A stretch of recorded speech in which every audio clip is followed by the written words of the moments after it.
eh, respecto de la mecánica de estas reuniones, que no es tanto el hecho de que sea una predicación, ¿no? Sino que lo que nosotros, digámosle así, el enfoque principal que se le quiere dar es pensando en líderes, es pensando precisamente en personas que de una u otra manera pues tienen un ministerio a su cargo, y que una de las cosas que a veces va buscando, digámosle así, en ese caso el líder, el pastor, lo que va buscando es una manera de cómo poder estar siempre en ese proceso de enriquecimiento, ¿no?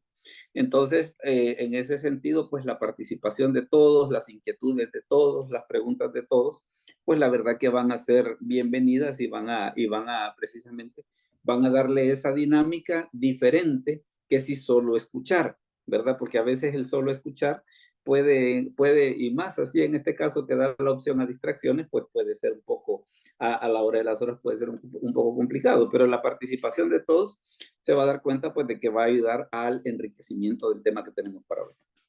Entonces, como les decía, vamos a hablar acerca del diluvio del Génesis.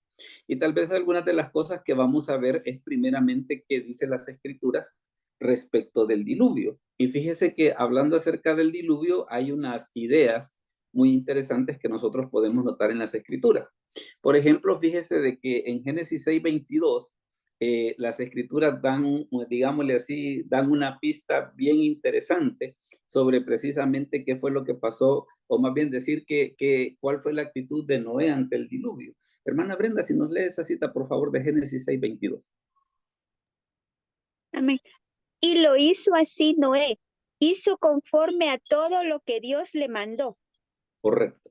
Fíjense que en este caso vemos que una de las cosas que tiene el diluvio es que prácticamente fue un acto de obediencia, porque le diré, construir el arca, si consideramos el tamaño que tenía, el tiempo que iba digámosle así, el tiempo que se tenía que invertir en construirla, el tiempo que se iba a pasar en el diluvio, la verdad que fue una cuestión bien complicada, ¿no?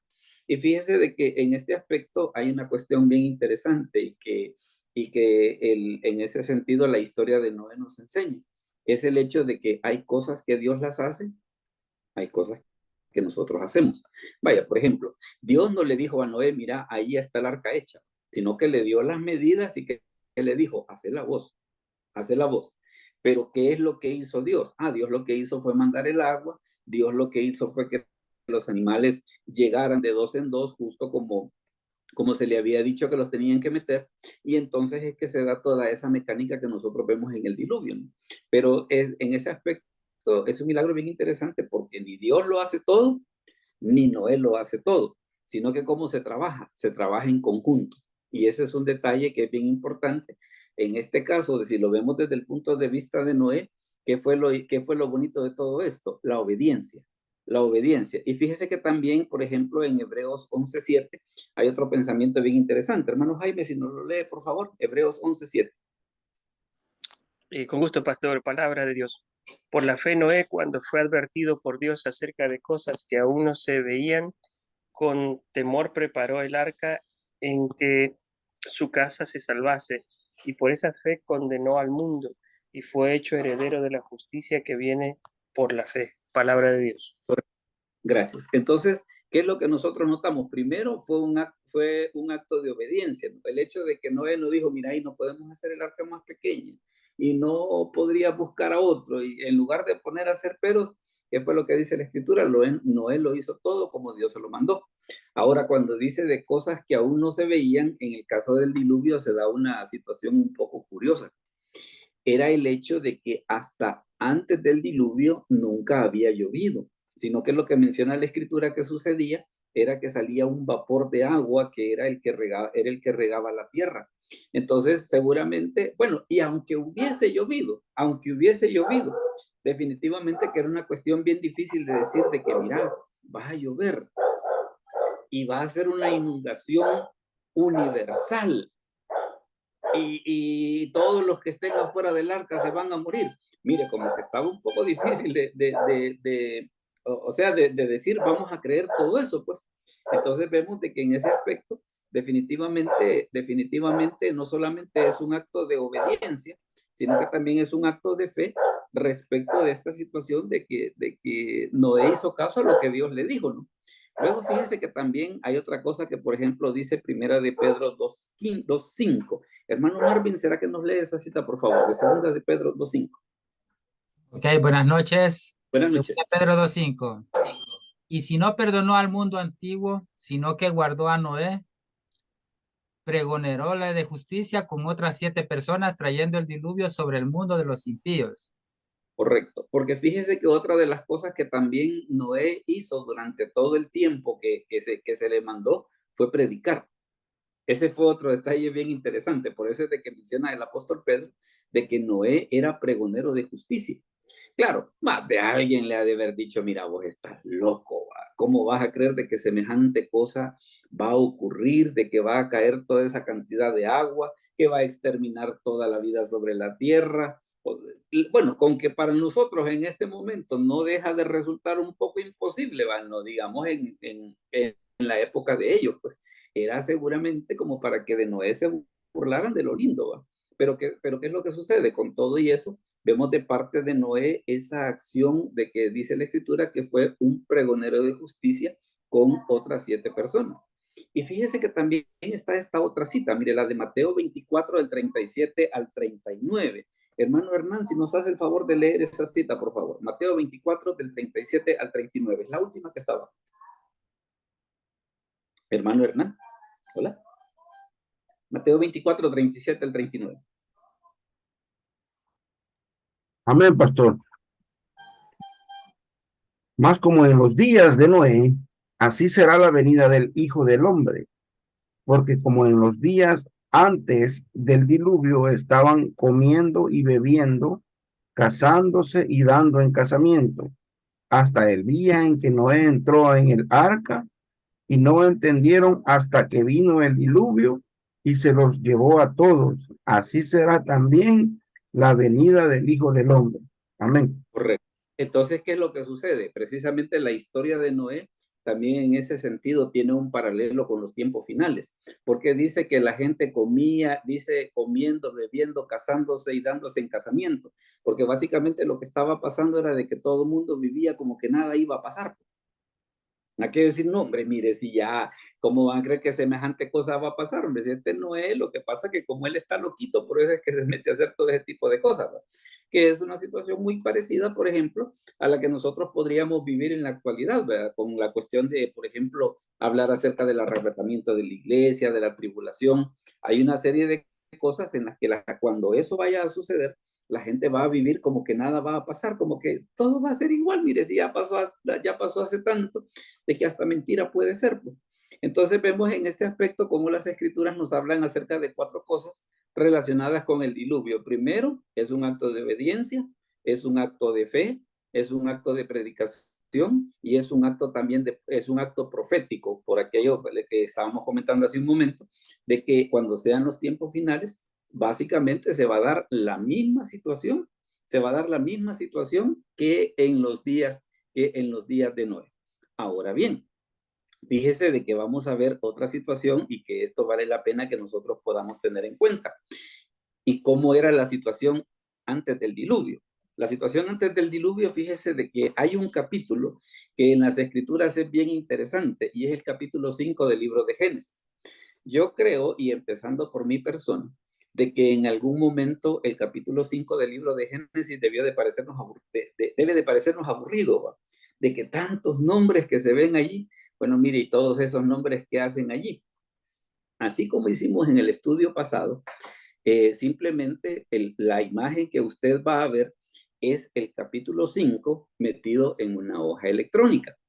¿Y qué sucede, por ejemplo, cuando metemos el capítulo 5 del libro de Génesis en una hoja electrónica? Ocurre esto.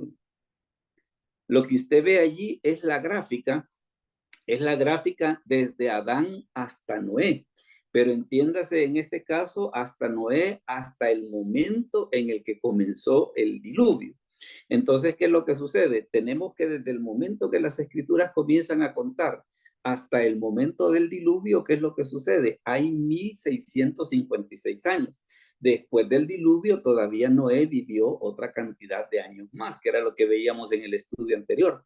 Y fíjese que la otra cosa también que se da es lo siguiente. Quiero que observe esto que voy a hacer. Mire, si usted se fija con esa línea que acabo de trazar, ¿qué es lo que sucede? Quiere decir de que prácticamente el único que no conoció a Adán fue Noé. De ahí, ¿qué es lo que sucede? Todos los demás le conocieron. Todos los demás le conocieron.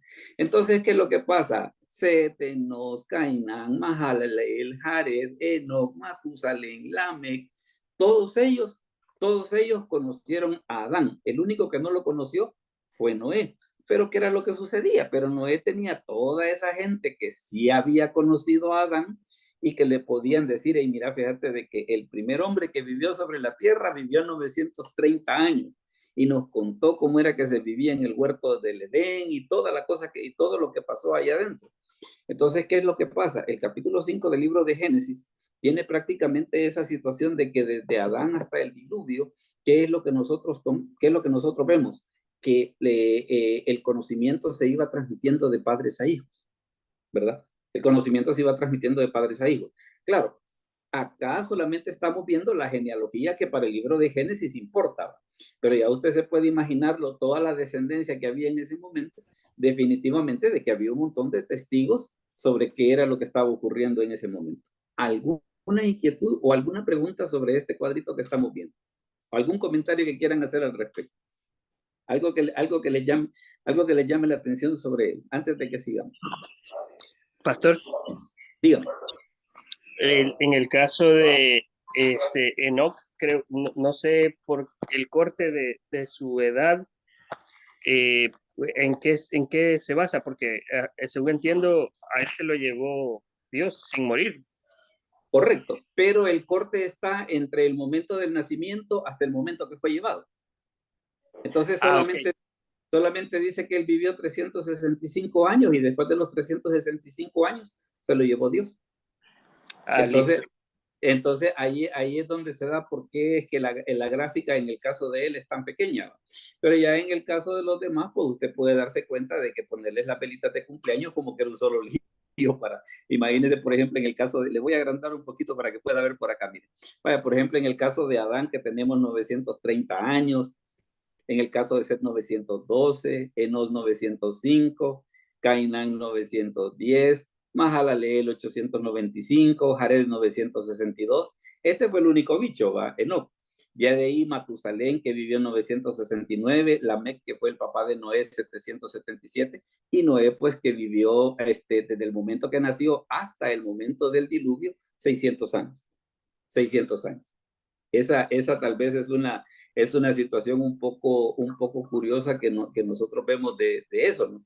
Y una de las cosas inclusive, por ejemplo, fíjese que a mí esta gráfica me ayudó a contestar una pregunta que a veces en algún momento a mí me hacían. Y la pregunta es esta: ¿por qué Noé no metió al papá? ¿Verdad?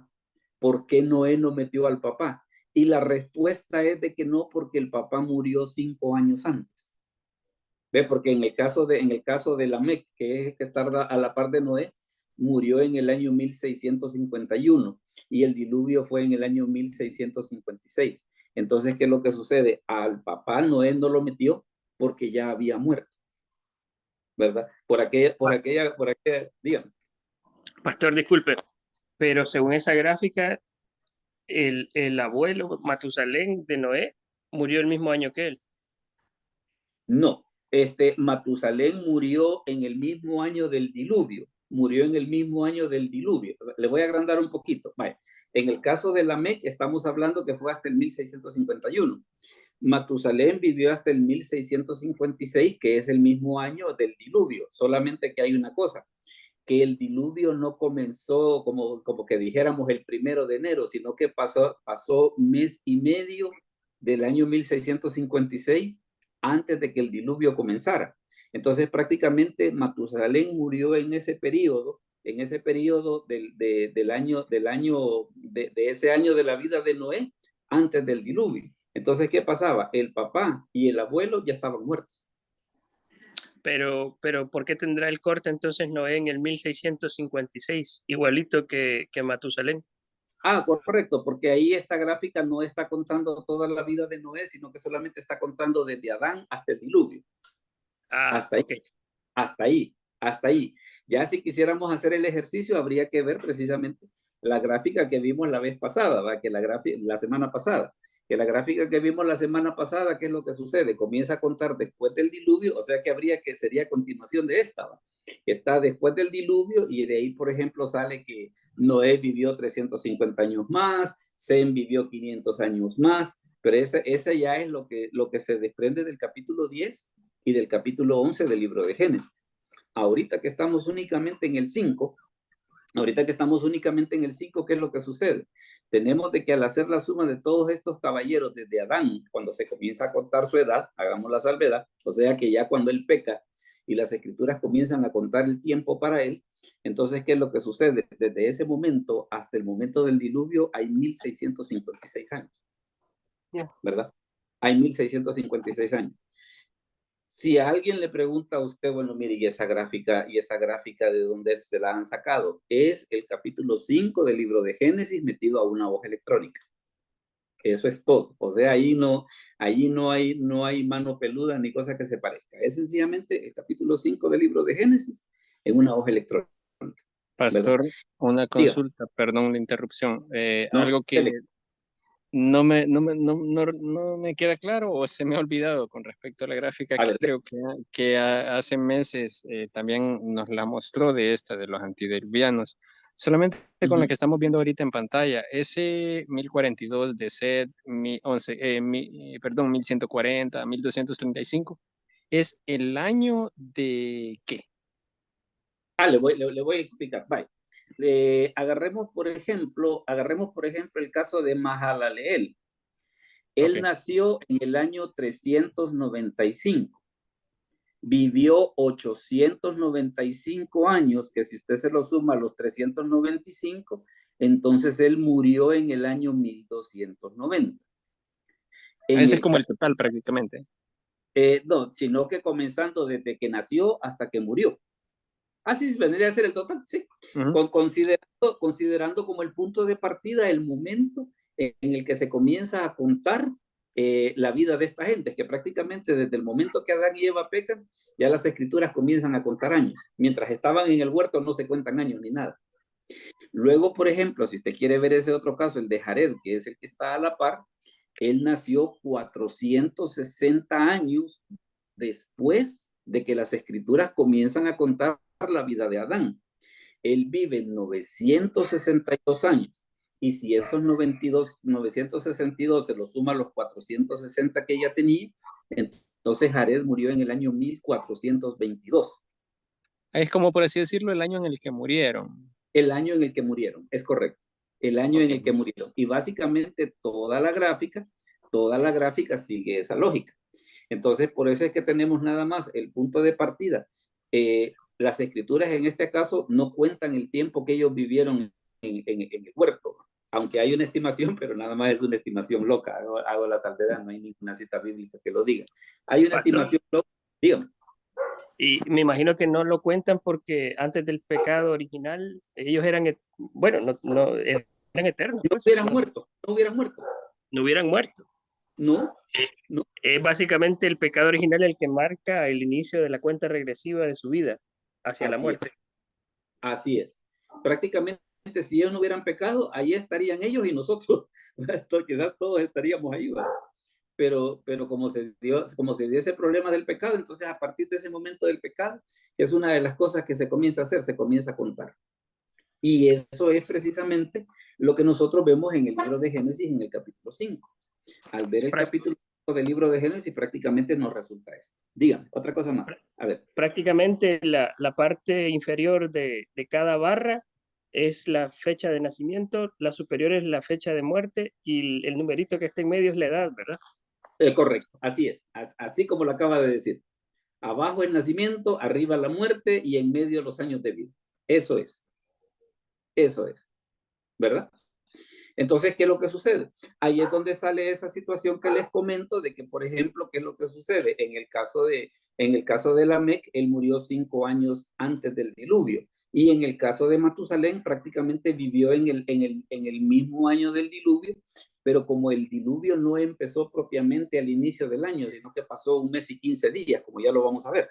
Ya vamos a ver esa parte de cómo fue el calendario del diluvio y el momento en el que muere Matusalén, y por eso es que no lo llevaron en el arca tampoco.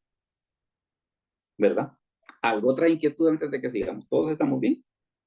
El disparador básicamente del diluvio fue la muerte de Matusalén. En cierto modo, en cierto modo. O sea que él quedó pero bien al filo del evento, ¿no? Él quedó bien al filo del evento. Ahora bien, fíjese que hay una situación, no sé si hay algo otra inquietud más, si no seguimos, si todos estamos bien hasta aquí. Bueno, entonces fíjese que aquí se da otro asuntito que es interesante que nosotros podamos comentar, y es lo siguiente. No sé cuántos de ustedes han oído hablar acerca de la epopeya de Gilgamesh. Esta epopeya de Gilgamesh, ¿qué es? Fíjese que esta epopeya de Gilgamesh es el diluvio, pero en una narración babilónica. Ahora, ¿por qué es interesante que nosotros sepamos esto? Porque hay incrédulos que dicen, no, hombre, dice, si la Biblia no es original, hombre, la Biblia es copia, específicamente, hablando acerca del diluvio, que dicen, es copia y pega de la epopeya de Gilgamesh, ¿verdad? Y como la epopeya de Gilgamesh es más antigua que el libro de Génesis, entonces, ¿qué es lo que sucede? Ahí es donde vienen y dicen, no, hombre, Moisés lo que hizo fue copiar ahí. Él dijo, mire, este es el diluvio, y nada que había pirateado, pues, nada que había pirateado. De hecho, fíjese que hace unos días, por ejemplo, salió en el diario de hoy un artículo donde un fulano explicaba precisamente esa situación, que él decía, Génesis es una copia de Gilgamesh.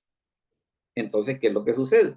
Lo que les voy a mostrar ahorita es el hecho de que hay algunas diferencias. Bueno, el Noé esta epopeya de Gilgamesh tenía su nombre mero raroso, porque en la epopeya se llamaba Utnapishtim. Así es como se llamaba. Pero, ¿qué es lo que sucede? Vamos a ver precisamente cuáles son las diferencias y por qué razón Génesis no es una copia y pega de la epopeya de Gilgamesh, sino que es un relato inspirado por Dios. Y fíjese que las diferencias van más o menos en este orden. Por ejemplo, ¿en qué se diferencia los autores del diluvio en la epopeya de la Biblia y la epopeya de Gilgamesh? Oscar, si nos lees ese párrafo, por favor. En el libro del Génesis, el único y solo Dios es quien manda el diluvio a causa de la depravación moral de la humanidad.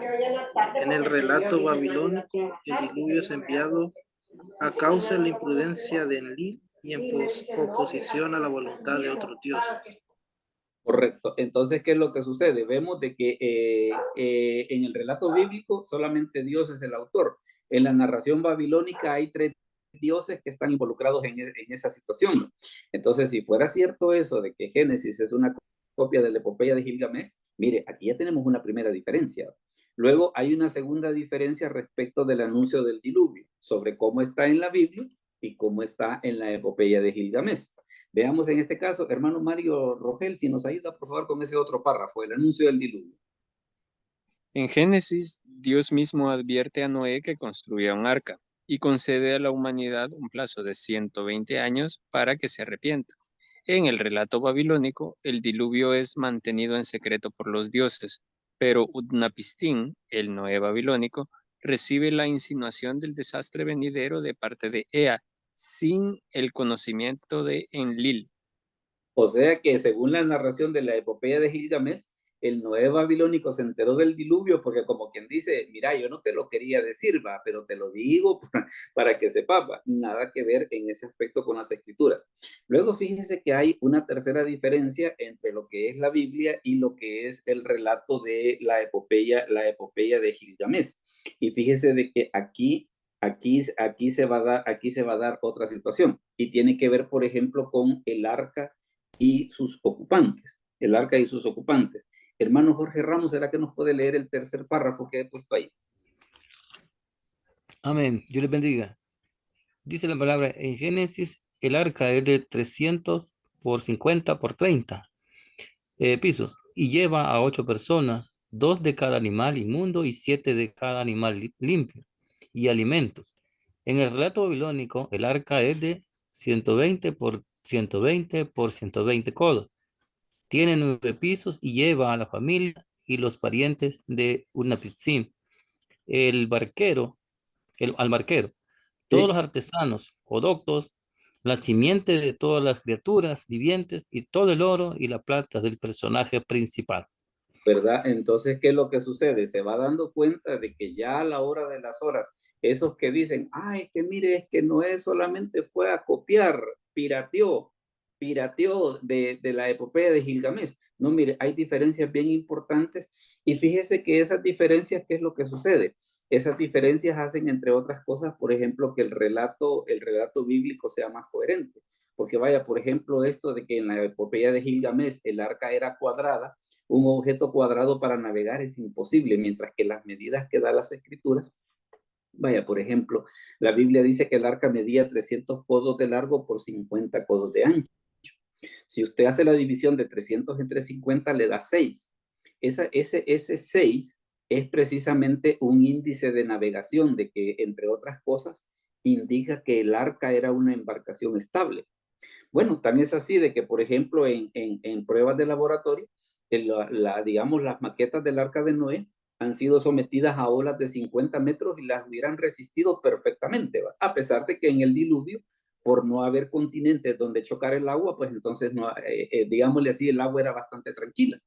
Entonces, ese tipo de detalles hacen precisamente de que la narración bíblica en ese aspecto sea mucho más, digámosle así, mucho más sensata, mucho más coherente que la epopeya de este Gilgamesh. Luego, fíjese que, por ejemplo, siempre hablando acerca de eso, las causas y la duración del diluvio. Las Pastor, causas y la... Dígame. también en este relato babilónico se nota la influencia de los intereses humanos, propiamente dichos. Imagínense, en el diluvio, ¿a quién iba a importar el oro y la plata? Es más, Bueno, todo el oro y la plata que había en el mundo, ahí va a quedar si el agua no le hace nada a eso. pues sí. Cuando cesara el diluvio, ahí van a estar, o sea, eso era absurdo llevárselo. Entonces, esas son de las cosas de que vaya, ya al ponerse a analizar el relato en firme, no, mire, ¿qué pasa? La narración bíblica es más coherente, ¿verdad? La narración bíblica en ese aspecto es más coherente. Es por eso de que, le diré, existe esta discusión y se las comento precisamente porque hay incrédulos que cuando tratan de desacreditar la Biblia dicen, no, dice, si es un copia y pega de Gilgamesh, pero no, hay unas diferencias bien grandes. Bueno, no solamente hay diferencias, sino que también el relato bíblico es más coherente por mucho. Mire, por ejemplo, en este de las causas y la duración del diluvio. En Génesis, el diluvio es causado por el rompimiento de las fuentes del gran abismo y la apertura de las cataratas de los cielos. Y estas condiciones continúan por 150 días, seguidos de 221 días adicionales, durante los cuales las aguas decrecen. En el relato babilónico, la lluvia es la única causa que se menciona, y esta cesa luego de solo 6 días. Después de un número no especificado de días, Utnapishtim y los demás salen del arca.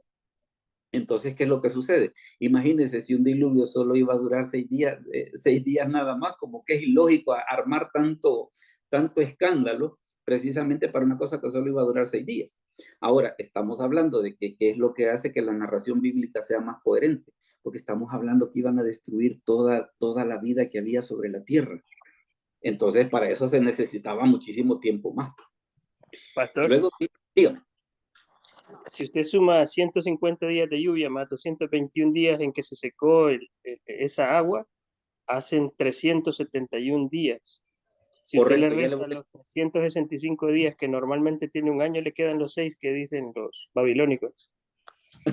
Y de ahí le queda cabal.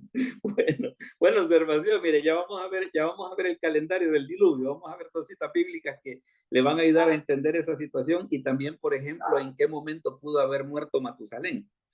Ahora mire, otra diferencia, el episodio y las aves. Hermano Jaime, si nos lee por favor este otro parrafito que está ahí. Con gusto, pastor, palabra... No, esta no es palabra. Perdone. Perdone. Sí. Dice, En Génesis, un cuervo es enviado o una paloma es enviada 3 veces a intervalos de 7 días.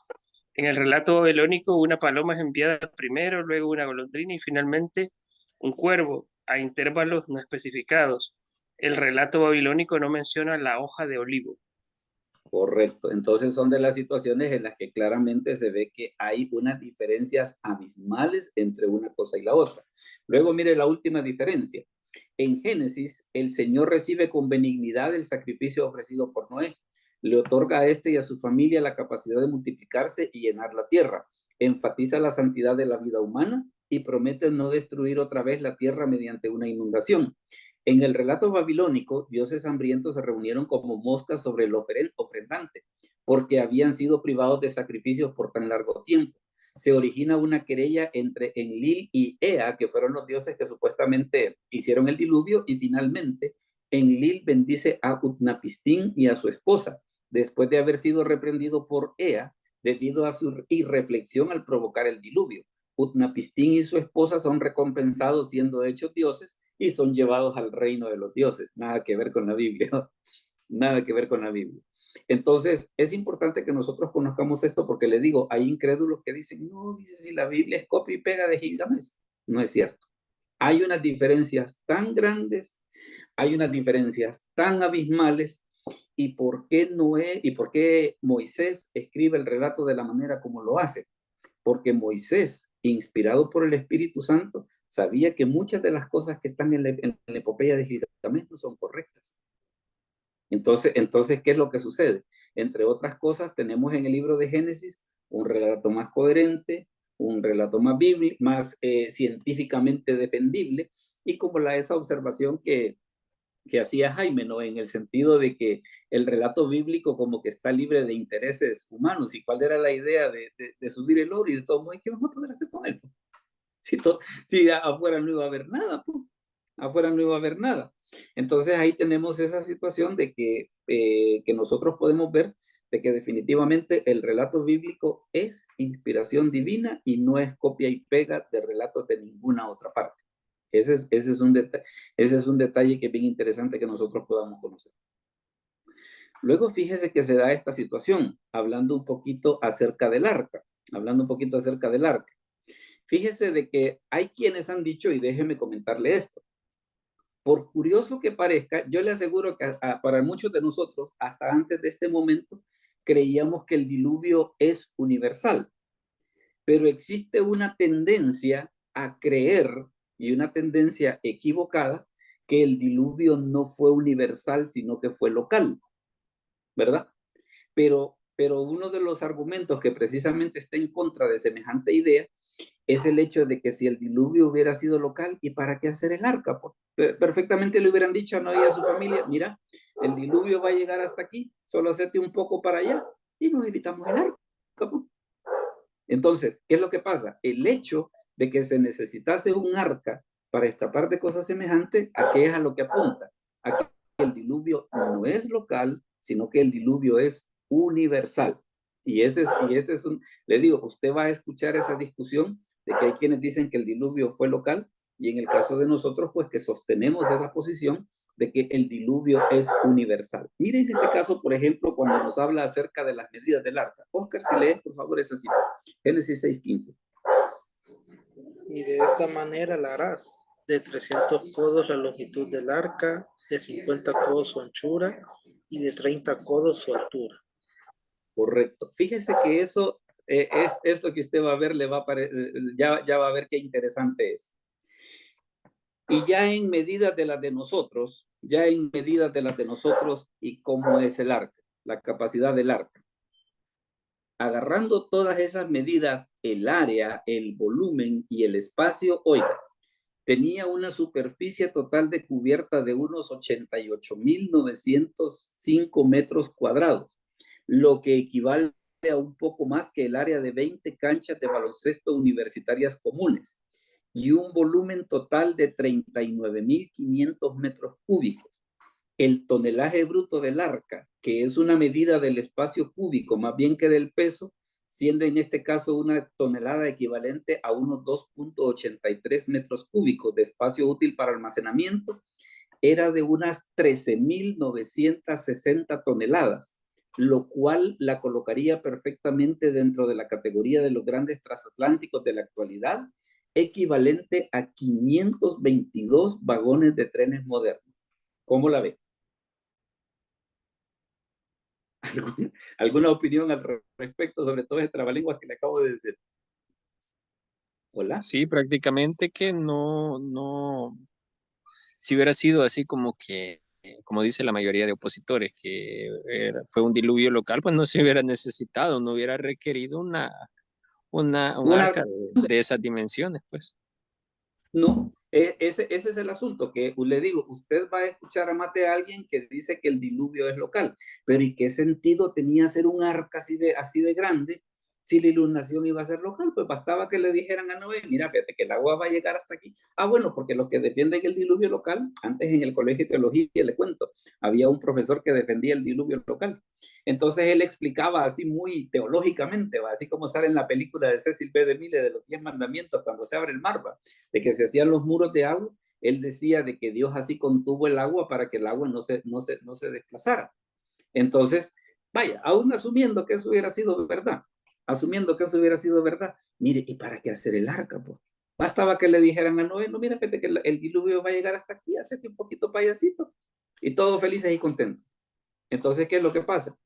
El hecho de que se haya tenido que hacer un arca tan grande, una de las cosas a lo único que apunta es a que el diluvio tuvo que ser universal, ¿verdad? El diluvio tuvo que ser universal. Y fíjese de que el hecho de que tenga ese tamaño le ayuda a usted a entender el hecho de, bueno, porque esta es una discusión mero salvaje de que si cupieron todos los animales en el arca. Y fíjese, y le voy a comentar, porque el lío anda más o menos por esto. Dice, nos vamos a poner a meter todas las razas de perro que hay, por ejemplo, Gran Danés, San Bernardo, Chihuahua, Pequinés, Pastor Alemán, y usted puede sacar un listado, dice, si metemos todos esos animales, dicen los opositores, no hubieran cabido ninguna flota de arcas. Pero lo que sucede, hablando en el caso de los perros, y la misma lógica aplica para todas las otras razas, es el hecho de que las diferentes variantes que nosotros vemos, todas tienen un antecesor común. Entonces Noé no tuvo que meter un gran danés, un chihuahua, un pequinés, un pastor alemán, no, sino que metió el antecesor común. Y el antecesor común, según el clima, según el estilo de vida, según la alimentación, fue originando las razas. Y como la otra cosa que a veces se les olvida cuando comienzan a hacer este tipo de discusiones es que los animales marinos se quedaron afuera. ¿Y para qué iban a meter una ballena al arca? ¿Para que no se ahogara? Esa quedó afuera, pues. Entonces, todo lo que eran animales marinos, todos quedaron afuera. La otra cosa que también a veces se olvida en esta discusión es por qué llevar elefantes adultos y elefantes jóvenes les podían servir igual. ¿Verdad? Entonces, ahí es donde se da ese tipo de situación de que ya al hacer ese tipo de consideraciones, pues a la hora de las horas, pues el arca sí tenía la capacidad como para poder llevar todo eso, ¿verdad? ¿Alguna inquietud? Pastor, ¿Alguna inquietud? por lo tan grande y los cálculos que se han hecho ahí, resulta bastante difícil, de verdad, como para creer que cómo se construyó eso. Yo sé pues que hay una explicación, ¿verdad? Pero digamos, no estamos en el tiempo moderno y eso haría tan difícil para Noé construirlo debido a las herramientas, a todo Sí, lo que implica hacer un arca como esa. No sé pero qué diría al respecto. Pues. ok, perfecto. Fíjese que ahí al respecto hay precisamente una de las objeciones que tiene la construcción del arca de Noé es si realmente existía la tecnología para poder construirla. Lo más seguro es que sí, y déjeme comentarle por qué. Porque lo que sucede de que los pueblos de la antigüedad resulta de que no eran tan ignorantes como nosotros los creemos. Vaya, por ejemplo, fíjese que en Irak, por ejemplo, que era en el lugar donde vivía Abraham, una de las cosas que los arqueólogos han descubierto es que ellos habían inventado una batería eléctrica. ¿Y para qué se suponía que ellos querían una batería eléctrica? Funcionaba bajo el mismo principio de las baterías de carro que funcionan bajo reacciones químicas. Pero ¿por qué razón ellos la inventaron? Porque ellos creyeron que la electricidad servía para curar los dolores reumáticos. Entonces, cuando alguien en algún momento la descubrió y pensaron utilizarlo de esa manera. De hecho, ¿cómo se llaman? Los indios del Amazonas, una de las cosas que ellos hacen es de que ellos utilizan las anguilas eléctricas precisamente con la misma situación. Cuando las agarran y las destazan, hay ciertas partes del cuerpo que son las que producen la energía, que ellos creen de que es lo que, digámosle así, la cura para el reumatismo y otro montón de cosas. También, por ejemplo, otra de las cosas que hacían los incas, por mencionarle un ejemplo, que ellos hacían operaciones craneales, o sea, de abrir el cerebro, operar y volver a cerrar.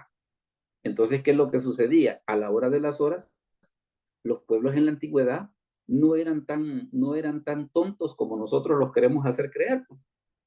Bueno, la misma construcción de las pirámides nos da una idea de que definitivamente, ¿qué es lo que sucede? Hay tecnología que se ha perdido.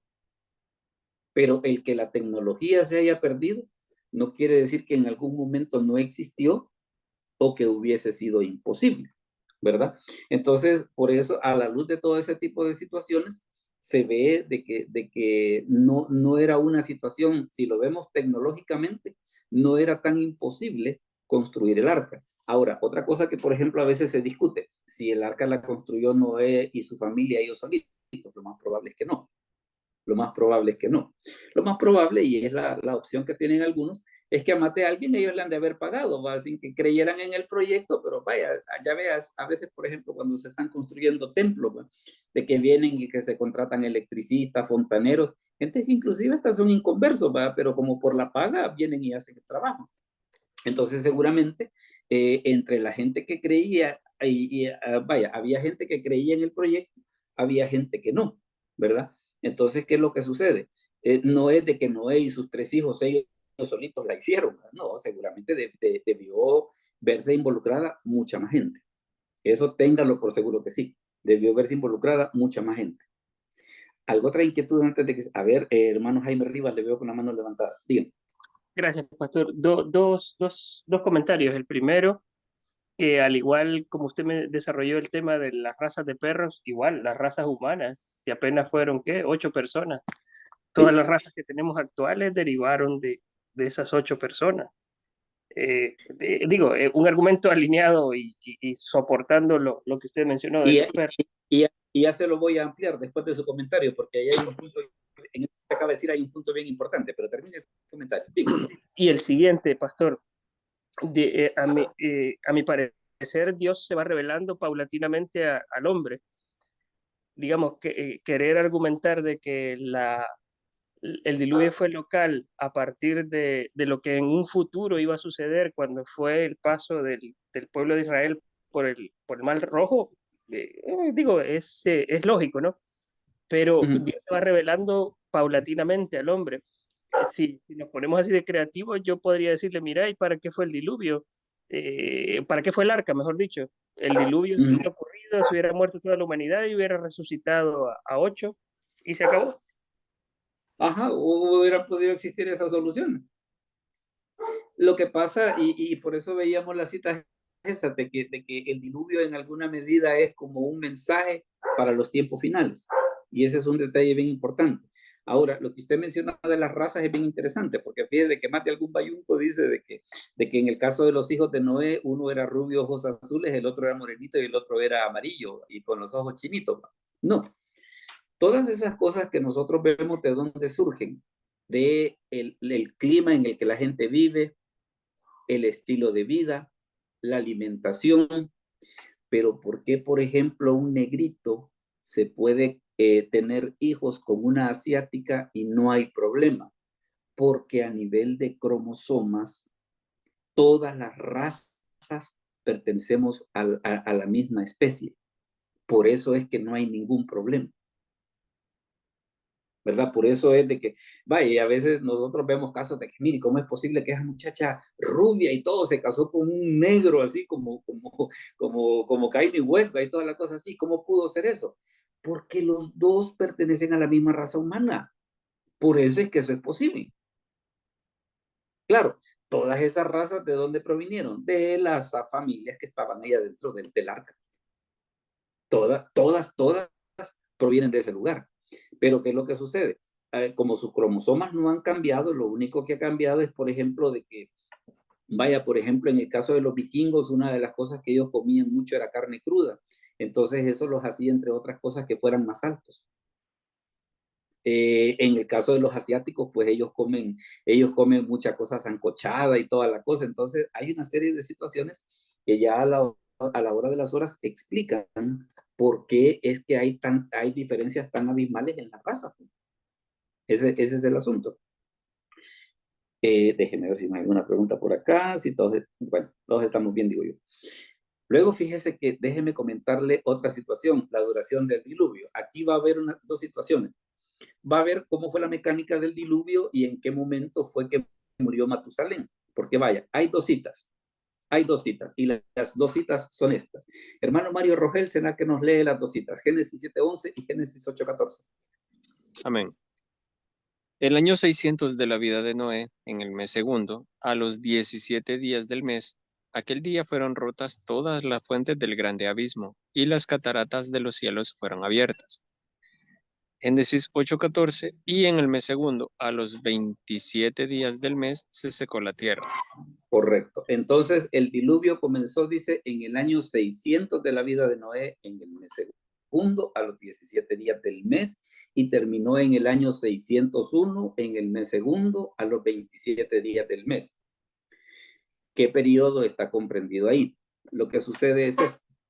Las escrituras no cuentan como nosotros meses de 365, sino que para ellos todos son meses de 30 días, de 30 días con un año de 360.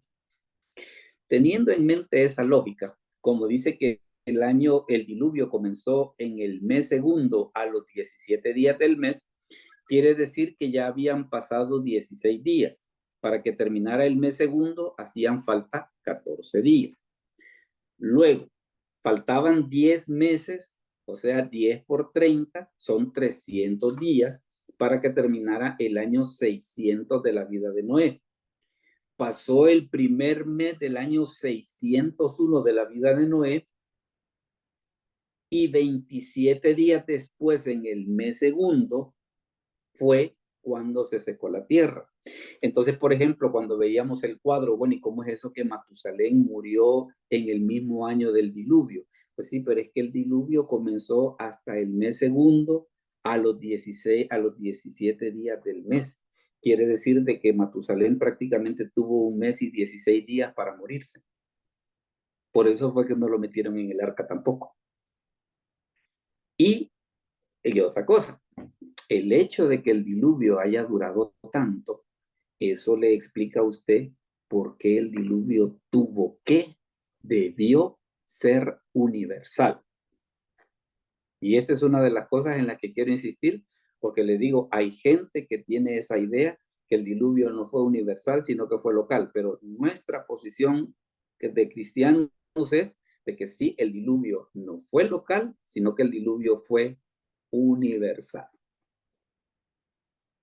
¿Seguimos? Mire la otra cosa que está por aquí y que creo que va a ser un detalle bien interesante, el monte Ararat. Fíjese que a veces una de las cosas, no sé si me escuchan, o se ha trabado la imagen, ¿no? ¿Estamos bien? Sí, lo escuchamos, pastor. Ok, perfecto. Fíjese que la otra cosa es el monte Ararat, que fue precisamente el lugar donde desembarcó, donde quedó el arca. Tiene una altura de 5,137 metros sobre el nivel del mar. Ahora, una de las cosas que ha sucedido con el arca es de que desde la antigüedad e incluso en tiempos modernos, hay gente que ha dicho que la ha visto, ¿verdad? ¿Y dónde se supone que queda ese monte Ararat? Ahí usted puede ver el mapa. Está entre Turquía Irán y Rusia. Ahí está. Entonces, ¿qué es lo que sucede? Tal vez una de las preguntas que más de alguien ha de hacer, mire, ¿y por qué no alguien como la National Geographic o el Discovery Channel, por ejemplo, o History Channel, por qué no hacen una expedición y la van a buscar? Es que el problema es que es una zona en guerra. Es una zona en guerra y hay guerrillas alrededor. Entonces, no están así, no están así de que, pues mire, vamos a subir y la vamos a ir a buscar. Por eso no se puede. El otro problema que también tiene el arte, digámosle así, el monte Ararat, es de que como en la parte donde los testigos dicen haberla visto, hay nieve todo el tiempo. Y a veces una de las preguntas que ha surgido es, bueno, mire, ¿y cómo es que a veces gente que por casualidad va pasando la ve y resulta que expediciones bien financiadas, bueno, el zar de Rusia mandó hasta el ejército y todo para que fueran a traer pedazos del arca? ¿Y cómo es que expediciones bien financiadas no la han encontrado? Porque a veces los que la han logrado ver, la logran ver en aquellos años en los que el clima de la Tierra es más caliente. Por ejemplo, así como estamos ahorita, de que la temperatura mundial está un poco más alta, podría ser que alguien pueda subir y la vea. Ahora, le voy a mostrar esto. La televisión holandesa en algún momento subió por esa zona y lo que encontró fue esto. Mire. Esas líneas que están allí han sido agregadas precisamente para que, digamos, el ojo no muy experto, que pueda ver de que eso no corresponde a la montaña, sino que sencillamente es algo que es algo que no está, que no debería estar allí, pero está. Entonces, la televisión holandesa en algún momento consiguió esa curiosa fotografía de el Arca de Noé. ¿Alguna opinión? ¿Alguna opinión al respecto? ¿O lo he explicado muy rápido? ¿Hola? Pastor, buenas Dígame. noches. Buenas noches, Me dígame. llama la atención de a dónde estaba el arca de Noé cuando empezó el diluvio y si hay alguna manera de saber por dónde navegó y todo eso para poder llegar hasta ese lugar. Mire, tal vez tan así como dónde fue que la construyeron está difícil, pero si quiere tener un punto de partida, recuerde de que lo que es todo lo que es el libro de Génesis, donde se ubica entre el Tigris y el Éufrates, que es precisamente, si el mapa ese fuera más grande, lo veríamos a la derecha. Lo veríamos a la derecha. O sea que prácticamente desde la zona más o menos donde hoy es Kuwait hasta allí. Pero ten en cuenta que el arca estuvo navegando 371 días. O sea, de que es no es una distancia imposible de llegar, pues a eso tal vez ese es el asunto que le quiero mencionar. No es una distancia que es difícil. Bueno, en un barco se llegaría, si ese fuera el propósito de viajar, se llegaría en mucho menos tiempo. Se llegaría en mucho menos tiempo porque no es una distancia grande. No es una distancia grande. Entonces, pero está esa situación de que Génesis está ubicado entre qué, Irán, ¿cómo se llama? Entre el Tigris y el Éufrates, y donde hoy es Kuwait, y más o menos, si queremos dar una teoría, prácticamente navegaron desde ese lapso hasta llegar ahí, hasta el Monte Ararat, que es donde parece ser que el arca está ahorita. ¿Algo otra inquietud? Ok, gracias, pastor. Veamos, Pastor, otra inquietud. Dígame. En las escrituras no hay como decir que algún día será encontrada, así como dice la palabra que será restablecido el sacrificio y todas esas cosas. En el Ok. caso de esta arca no hay una posibilidad bíblica prácticamente que diga que será encontrada, algo así.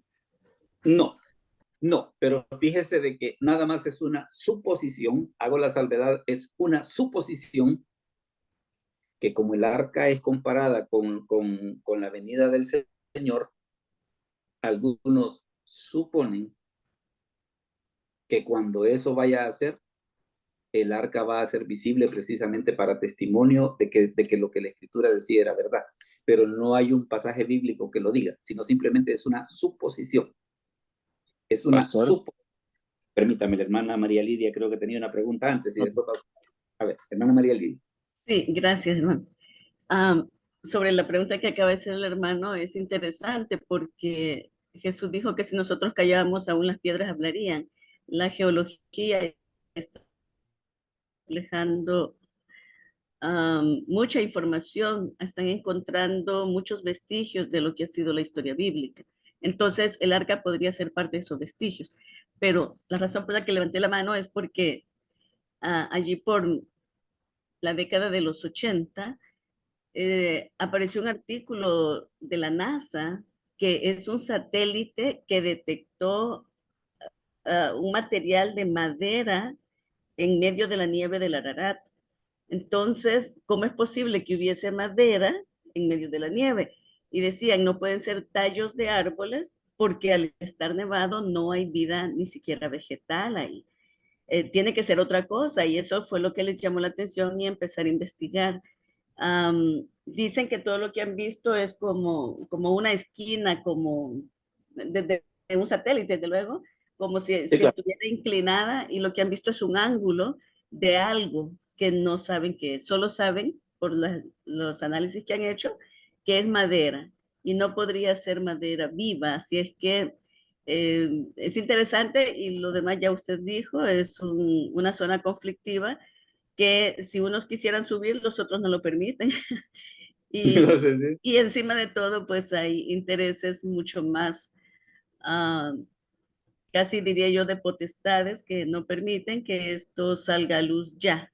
Así es que ojalá, y lo que usted acaba de comentar, que en la medida en que Jesús se acerque, se pueda ver. Ahora, como está esto del calentamiento global, entonces es mucho más factible que en algún momento se logre un poco más de esa estructura en un futuro que, bueno, no sé si nosotros lograremos verlo, pero sí es factible que lograra descubrirse un poco más de eso. Bueno, Gracias. fíjese de que hay dos videos que están en YouTube que se llaman Antiguos Secretos de la Biblia. Ahí está precisamente parte de esto que les estoy explicando. Y hay un fulano que él dice que él nació en un pueblo que se llama Aralik, que queda precisamente en las cercanías del monte Ararat. Y él dice que como él creció allí, una de las cosas que hizo fue en algún momento él la logró ver. O sea, que como él vivía allí, pues entonces digamos, aquello de que, mire, yo vivo al pie del volcán, entonces voy a ir a caminar por ahí, ¿va? Entonces, ¿qué sucedió? Logró verla. Pero, y así, por ejemplo, bueno, se han dado casos de que, por ejemplo, desde aviones rusos de guerra la han visto. Entonces, pero lo que llama la atención, ¿cómo es que a veces hay fulanos de que por casualidad van pasando, ¿viste el arca? Y hay veces que mandan expediciones con todas las cosas habidas y por haber y no logran verla. Entonces, uno de los factores que han detectado en común es precisamente el hecho que los que lo han logrado ver han sido precisamente en la época en la que el calentamiento global ha hecho de que la temperatura de la Tierra sea mayor. Entonces, por esa razón es que el arca sí ha podido verse. Claro, sería bien interesante que se pudiera ver. Creo que el hermano Mario Rogel como que tenía una pregunta por ahí, si mal no recuerdo. Sí, pastor, más que todo como un comentario. Yo en más de alguna ocasión escuché a algún predicador decir y hacer como la comparación, algo parecido a lo que usted mencionaba, que lo compara la Biblia con la venida del Hijo del Hombre, y escuché, no recuerdo si habrá sido el pastor fundador o quién, que decía de que cuando se encuentre ya propiamente el arca, entonces en ese momento viene Cristo. Entonces, pero esa es una teoría, pero le diré, no deja de ser una teoría bien llamativa. No deja de ser una teoría bien llamativa. Entonces Primero, no es, por así decirlo, no es tan descabellada la idea, pues, de que no sí es tan puede ser así. descabellada. Primero Jaime Rivas y después la hermana María Lidia. Veamos. Pastor, voy a construir algo sobre lo que uno de los hermanos había mencionado, de la ruta que pudo haber transitado el arca. Sí. sucede que voy a construir algo, espero que lógicamente, ¿no? En tiempos de Noé no habían mares, porque no habían lluvias. Estimo pues que eso que menciona de que los arcos o algo así, las bóvedas, no se habían roto, era porque, bueno, ni siquiera habían lluvias. Es posible que No. nunca hubiera un océano. O si los existían, pues, pero no menciona en ningún momento que habían barcos. No en la proporción de los actuales. Exacto. Entonces, si se fija en todo el diseño del arca, nunca menciona temas de timones o instrumentos de navegación, pues. O remos. Entonces, es más, incluso si hubieran habido ese tipo de especificaciones en todo el tiempo que fue el diluvio, ¿para dónde ibas a ir? O sea, en cualquier lado, o sea, todo estaba cubierto de agua. Si uno tiene navegación es para llegar del punto A al punto B, y en todo momento del diluvio todo era neutro, pues no había punto A ni punto B, todo era exactamente lo mismo, agua, agua, agua. Entonces, el timonel en todo caso del arca fue Dios en todo momento. Él estableció a dónde salió y a dónde iba a llegar, al monte Ararat.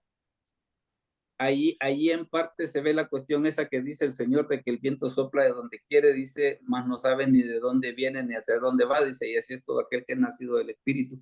Simplemente lo que ellos tuvieron que hacer fue dejarse llevar, y para dónde iban a decir que no había dónde ir, pues. No había dónde ir. Y es lo que muchas veces nos cuesta entender, o sea, el que realmente lleva el timón de nuestra existencia, de nuestra razón de ser, de nuestra misión es Dios. Nosotros, incluso los que venden esto de motivación, nos dicen que mira, sos el dueño de tu vida y construye la mejor versión de ti. Eso es un espejismo.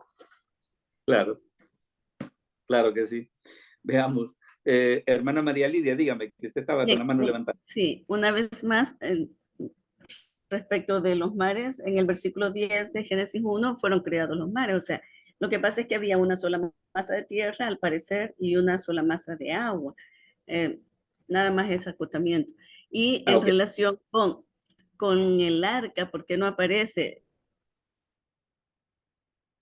Ajá. El nivel de idolatría todavía tiene que aumentar, porque si ya la encontráramos, si ya tuviéramos acceso a ella, empiezan a rajarla y a vender trocitos de madera milagrosa del arca de Noé que salva a la gente de la catástrofe. Dejemos Así eso, que que harían una guerra por poseerla. Por veamos, supuesto. Primero la hermana Elsa Ramos y después el hermano Marvin, veamos. Hola. No sé si vi que la hermana Elsa había levantado la mano. Si no, no, pastor, yo no. No. Ok, hermano Marvin, entonces dígame. Bendiciones, pastor. Mire, una consulta, ¿verdad? Que en Génesis comienza con 40 días y 40 noches, ¿verdad? Y de allí casi sucesivamente se van dando eventos de 40, 400, 40, siempre 40 días. ¿Por qué el número 40? Comenzando por lo del Génesis, ¿verdad? Que fue... No, ok. Llovió 40 días y 40 noches, pero para que terminara todo fueron más tiempo, como había puesto 371 días, parece, para que bajaran las aguas. Pero mi pregunta más que toda va, ¿por qué 40? Ayunó Jesús 40 días, también 40 noches, pero ¿por qué el 40? ¿O el 4? Sí, el 40 en la Biblia es el número de la prueba.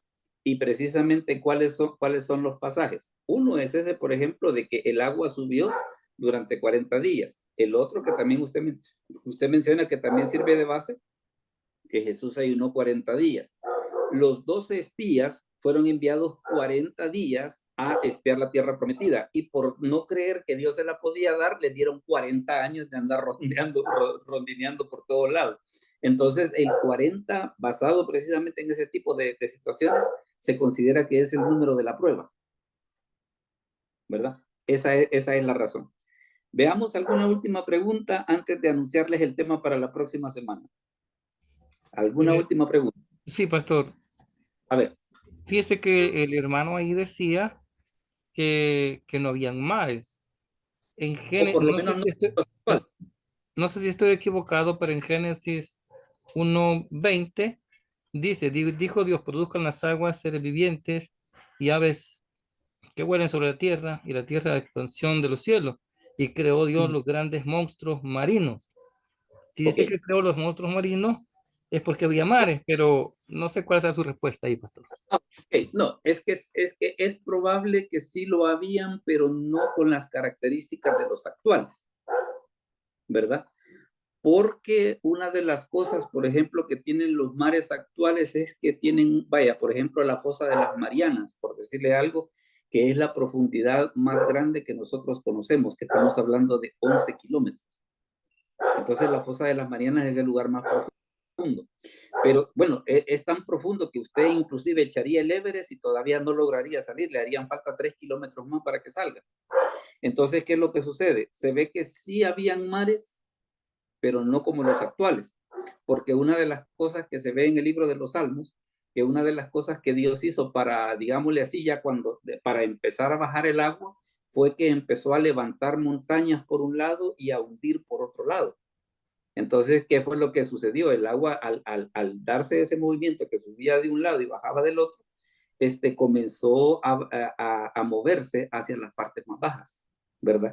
Entonces, y por cierto, hay precisamente, usted puede ver la imagen topográfica de la Tierra y va a ver precisamente de que cabal todo lo que es la parte profunda del mar, hay como una especie de costura, que es donde empezaron a mover precisamente para desplazar el agua.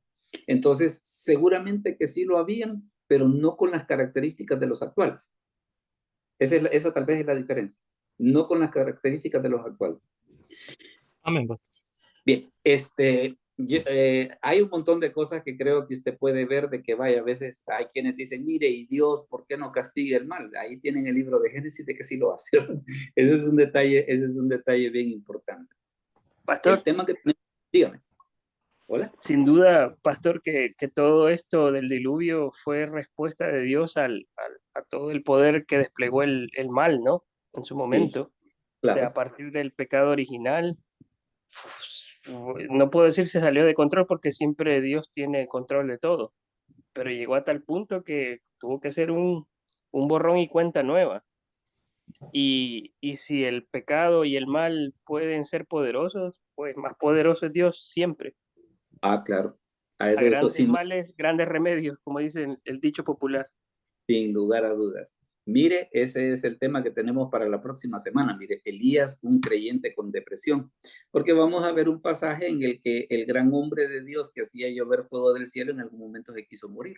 Bueno, ¿y cómo es eso de que si él hacía llover fuego del cielo, porque se quiso morir? Porque hay quienes piensan de que es que un hombre de Dios, un hombre con convicciones, no se va a deprimir nunca. Bueno, Elías le dijo al Señor, mira, Señor, mátame. Yo me quiero morirle. Entonces, ese va a ser el tema que vamos a tener para la próxima semana. Están invitados desde ya el próximo miércoles a las 7 de la noche. De veras que ha sido una gran bendición el hecho de que ustedes hayan podido estar con nosotros ahora. Diga. Solamente quería mencionarle como los tiempos que vivimos son cíclicos, ¿verdad? No son rectos. Entonces podemos ver el ejemplo de cómo libró Dios a Noé y su familia a causa del juicio que se derramó sobre la tierra por la maldad de los hombres. Eso es lo mismo que el Señor va a hacer en el tiempo de la tribulación, ¿verdad? El Señor va a librar a los justos, como lo dice Apocalipsis 3:10. Así como libró a Noé, librará también a todos los que han guardado con paciencia su palabra. Fíjese que por eso es de que el Señor dice de que en el momento de su venida va a ser como en los días de Noé. Y eso hace precisamente que el estudio del relato del diluvio sea tan importante. Por eso, sí, ¿verdad? Sí. Porque es una confirmación de que nuestro Señor nos va a librar de ese tiempo de ira. Bueno, no solamente eso. Yo creo que todos hemos oído ese dicho de que el que no aprende de su historia está expuesto a repetirla, ¿va? Entonces quiere decir de que si nosotros queremos entender cómo van a ser los tiempos finales, una de las cosas que debemos de hacer es cómo fue en la época de Noé, porque el Señor dice, así va a ser al final. Sí, y no sé si han podido ver el video de que mandé ayer sobre las celebraciones de este mes del orgullo, que la verdad que es bien fuerte y prácticamente estamos viviendo en los días de Noé. Pero usted lo ha mandado solo en el chat donde estaba en mi clase, ¿verdad? Porque si es así, yo lo comparto con las clases que no, Sí, que no. Vale, entonces yo lo voy a compartir en las otras clases para que los demás compañeros sepan de qué estamos hablando. Bueno, pastor, gracias. Bueno, gracias a todos ustedes, de veras. No me queda más que agradecerles pues el tiempo que han apartado para este estudio de hoy. Así que vamos a orar para quedar despedidos. Padre, te damos gracias por este momento, gracias por la bendición que nos ha dado estar reunidos en esta noche. Bendice a cada uno de mis hermanos que apartó el tiempo para poder estar con nosotros. Bendice sus vidas, provee para sus necesidades, sana a los enfermos, te lo pedimos en el nombre de Jesús. Amén. Bueno, mis hermanos, el Señor me los bendiga, de veras qué bendición, pasen una muy feliz noche. Buenas noches, pastor, que le bendiga. Bueno, ya, más tarde Gracias, estoy en hermanos. video. Dios bendiga. Gracias, pastor. Dios bendiga a todos. Feliz día del maestro, pastor. Gracias. Gracias.